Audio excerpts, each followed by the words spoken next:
আসসালামু আলাইকুম।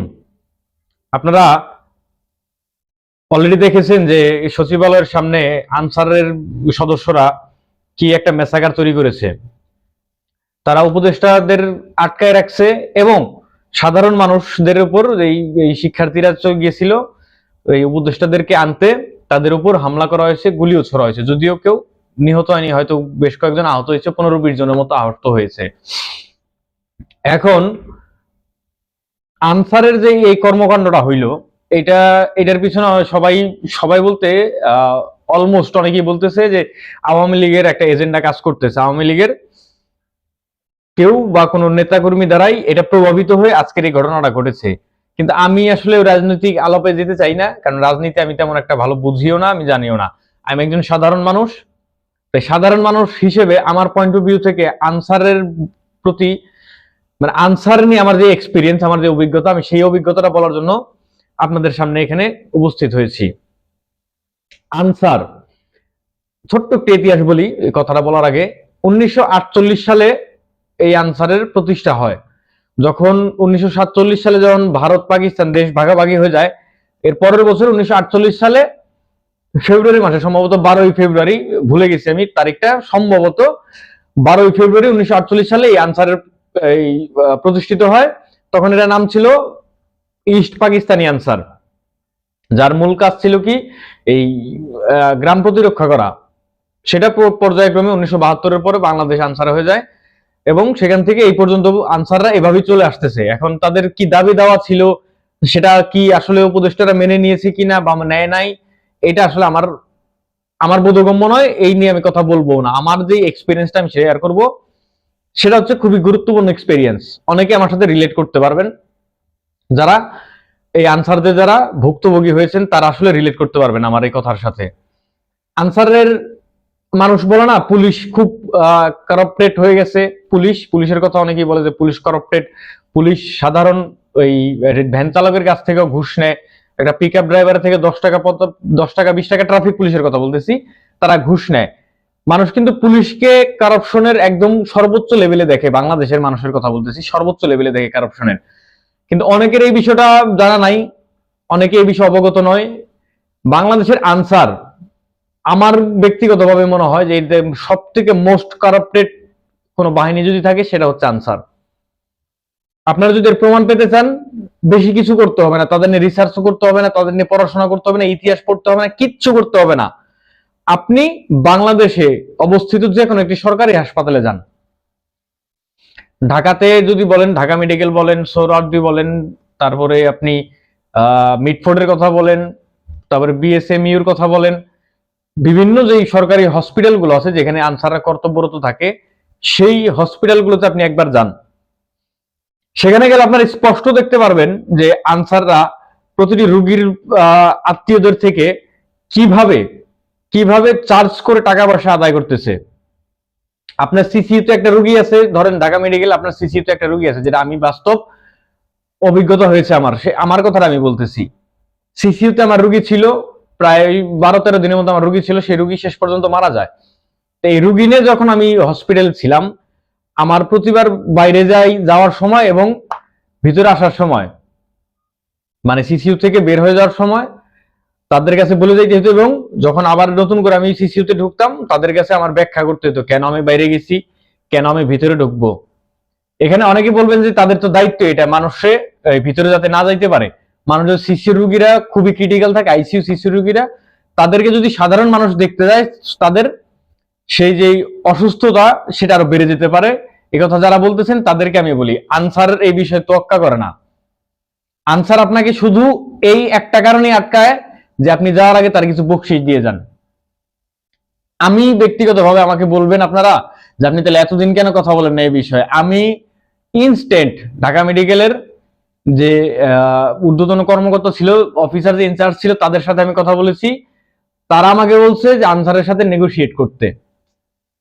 আনসারের সাথে নাকি আমি নেগোশিয়েট করবো, আনসারের নাকি এটা প্রাপ্য। তারা আমাকে এমন একটা বুঝ দিল যে এইটা তো তারা কষ্ট করে খাটতেছে আপনাদের জন্য, 10 টাকা 20 টাকা, এই তাদের আয়, কয় টাকার বেতন পায়, এই সেই ভুগিচুগি। অথচ আপনি খেয়াল করে দেখতে পারবেন একজন আনসারের, সাধারণ যে আনসার গুলো আছে, যারা যারা আজকেই এই কর্মকাণ্ড ঘটাইলো তাদের কথা আমি বলতেছি। এই সাধারণ আনসাররা আপনারা দেখবেন, যদি আমার আইডিয়া নাই বেতনের স্কেল কত কি আসলে বিষয়ে আমার কোনো আইডিয়া নাই, কিন্তু তারা এই যে ধান্দা করে মানুষের কাছ থেকে 10-20 টাকা করে, আপনারা বলতেছেন 10 টাকা আর কত টাকা, 10 টাকা তো এমনি ফালাই দিই নে খাক। আমার আশেপাশের মানুষ যারা রুগী ছিলেন তারা, তাদের আত্মীয় স্বজনের ভাষ্য ছিল এরকম যে 10-5 টাকা তো কত ভাবেই চলে যায়, থাক ওরা নিচে নেই। কিন্তু আমার কথা হচ্ছে প্রক্রিয়াটা তো অবৈধ। সে যদি আমাকে বলে যে ভাই আমার কিছু সাহায্য দরকার, তাকে আমরা ওইভাবে সাহায্য করবো, কিন্তু সে যেইভাবে সিন্ডিকেট করে, যেভাবে একটা কায়দা করে মানুষের রুগীর আত্মীয়দের থেকে টাকা নেয়, বা রুগীর লোক সাথে যে মানুষগুলো থাকে তাদের থেকে যে টাকা পয়সা নেয়, এটা একেবারে অনৈতিক। কিছু কিছু জায়গায় এখন যেহেতু সব জায়গায় বিপ্লব ঘটেছে, এখানেও একটা বিপ্লব হওয়া উচিত। আনসারের আদৌ কোনো প্রয়োজন আছে কিনা বাংলাদেশে আমার আমার আমার মনে হয় না। আনসারের মূলত কাজটা কি, আপনারা ঢাকা শহরে দেখবেন পুলিশ হচ্ছে টহল দেয়, পুলিশের সাথে 2-3 জন আনসার থাকে। কেন থাকে? আনসাররা পুলিশের হয়ে ওই যাকে আটক করা হয়, সাধারণ মানুষ বলেন বা অপরাধী বলেন, যাদেরকে আটক করা হয় তাদের থেকে এই নেগোশিয়েটের জন্য এই আনসার গুলোকে রাখা হয়।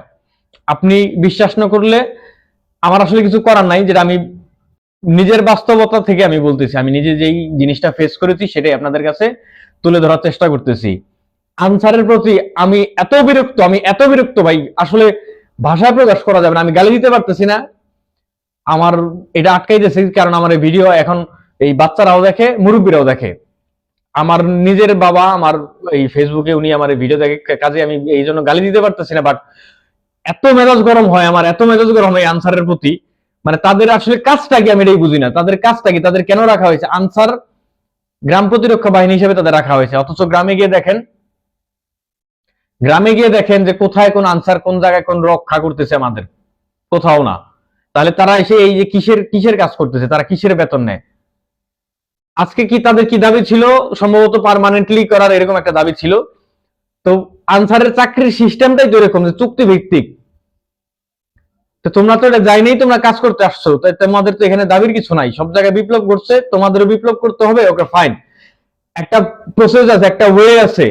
এই যে যে দেশটার মধ্যে ক্রান্তিকালীন একটা সময় চলতেছে, মানুষ বন্যার মধ্যে কাতরাচ্ছে, মানুষ কান্না করতেছে, কিছু মানুষের কোনো খোঁজ নাই, হুদিস নাই, এই বিষয়ে তারা কোনো কনসার্ন নাই। তারা এই আজকে যে জঘন্যতম কাজটা করেছে, এটা আসলে ক্ষমার যোগ্য নয়, কোনোভাবেই এটা ক্ষমার যোগ্য নয়।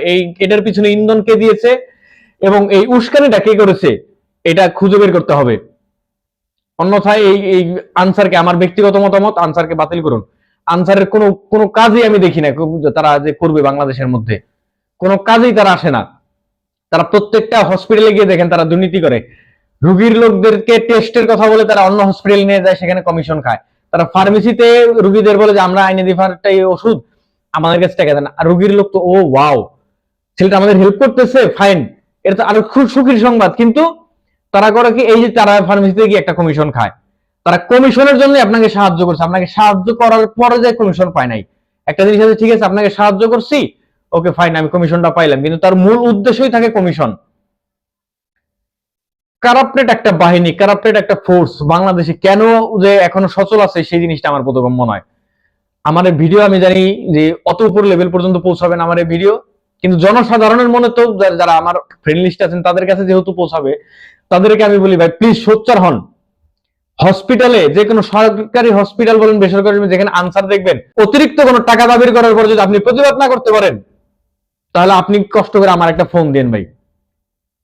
আপনি আমার সাথে যোগাযোগ করেন, যদি কোনো আনসার আপনার সাথে খারাপ ব্যবহার করে এবং সেটার আপনি প্রতিবাদ না করতে পারেন, আপনি আমার ফোন দিয়ে জানায়েন, তার ব্যবস্থা আমি করব। যে যে কোনো ব্যবস্থা নিতে হয় সেটা আমি করব, যেভাবে ব্যবস্থা নিতে আমি করব। আজকের এই দুষ্কৃতকারীরা, আজকের এই যে ঘটনাগুলো ঘটাইছে, নিকৃষ্ট মনের মানুষরা এই ধরনের কাজ করতে পারে না। যারা বলতেছে আওয়ামী লীগের ইন্ধন আছে, আমি এগুলো নিয়ে কোনো তর্ক বিতর্ক করবো না। আওয়ামী লীগ বিএনপি কে এগুলোর ইন্ধন দিচ্ছে, সেটার বিষয়ে, সেটার মধ্যে আমি যাবো না। এটা রাজনৈতিক কথা হয়ে যাবে, আমি এই রাজনীতি বুঝিও না। আমি আগেই বলেছি এই বিষয়ে আমি কোনো কথা বলবো না, কে ইন্ধন দিয়েছে। কিন্তু আমার কথা হচ্ছে, যে ইন্ধন দিয়েছে যেই হোক না কেন, এটার সুষ্ঠু তদন্ত করে এটার ফলাফল এবং বিচার দ্রুত কার্যকর করতে হবে।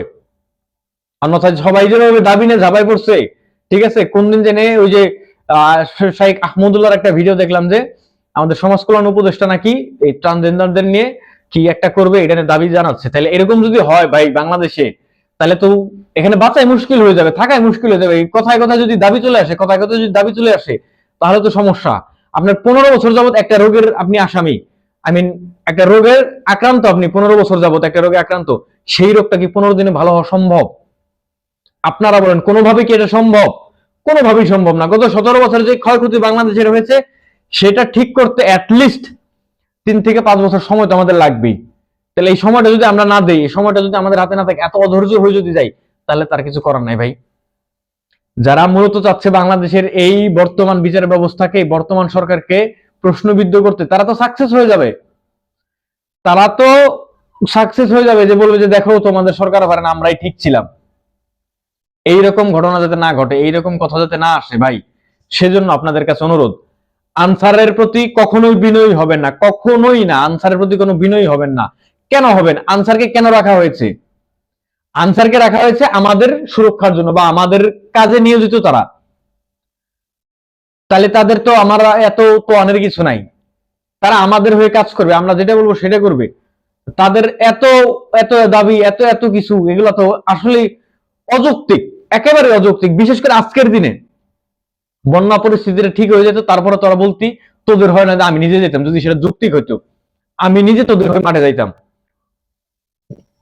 তোদের দাবি নাকি মেনেও নিছে, তারপরও তোরা উপদেষ্টাদের আটকায় রাখছস। এটা খুবই মারাত্মক একটা ঘৃণিত একটা কাজ হয়েছে আনসারের প্রতি। আনসারের এখন আমার নামটা শুনলে বিরক্ত লেগে যায়, আমার মেজাজ গরম হয়ে যাইতেছে আনসারের কথাটা শুনলেই। আনসার এই বাংলায় আমার মনে হয় না আনসারের কোনো প্রয়োজন আছে। আনসারের এই বিচারটা করা উচিত, এটা হবে, নিশ্চয়ই হবে। এই তাড়াহুড়া করবো না আমরা, এই আনসারের বিচারটা হবে। আগে দেশটা একটু শিথিল হোক, বন্যা পরিস্থিতিটা স্বাভাবিক হোক, এরপর একে একে সবার বিচারই হবে, সমস্যা নাই। আনসারের ব্যবস্থা করা হবে। বেয়াদব একটা বাহিনী।